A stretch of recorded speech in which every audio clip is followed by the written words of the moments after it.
Hello students, welcome to SK Biology. Today we are going to continue learning about discovery of genetic material. In the quest of genetic material, today two scientists we are going to discuss about are Watson and Crick, popular for their work on DNA double helix, the most important part for your exam. Watson and Crick in 1953 proposed precise 3D model of DNA structure based on X-ray crystallography data of Franklin and base pair rule of Chargaff. DNA stands for deoxyribonucleic acid. It is genetic material of most of living organism. It carries the information required for growth, development and reproduction. DNA is made up of two long polynucleotide chains that are coiled around each other to form double helix structure.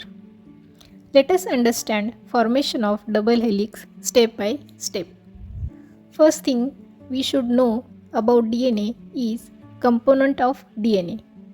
Basically, DNA is made up of three components: nitrogen base, phosphate and sugar.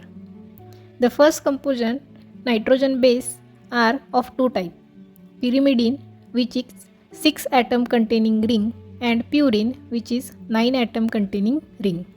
These rings are made up of hydrogen, oxygen, carbon and nitrogen.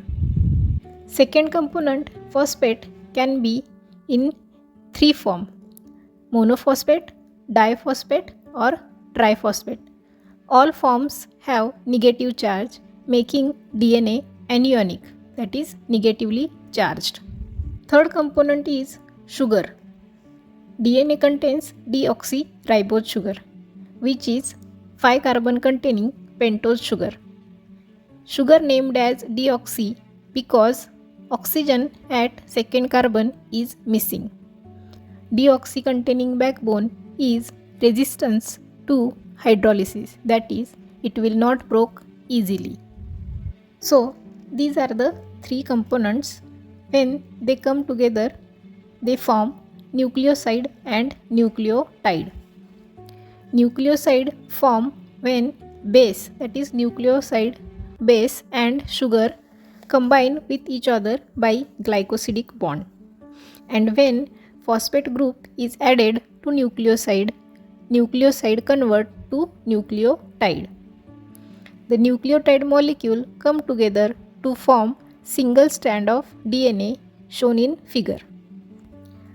All four nucleotides formed polynucleotide single strand, in which phosphodiester bond is formed between sugar and phosphate, and glycosidic bond is formed between sugar and nitrogenous base, making this polynucleotide strong.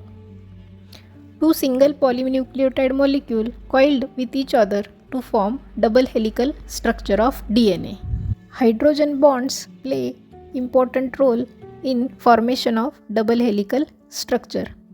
For formation of double helix, purines and pyrimidines come together, where pairing of cytosine and guanine is by 3 hydrogen bond and pairing of adenine and thymine is by 2 hydrogen bond, which finally leads to formation of two long polynucleotide chains coiled with each other, that is DNA double helix. Watson and Crick worked on DNA double helix of B type of DNA.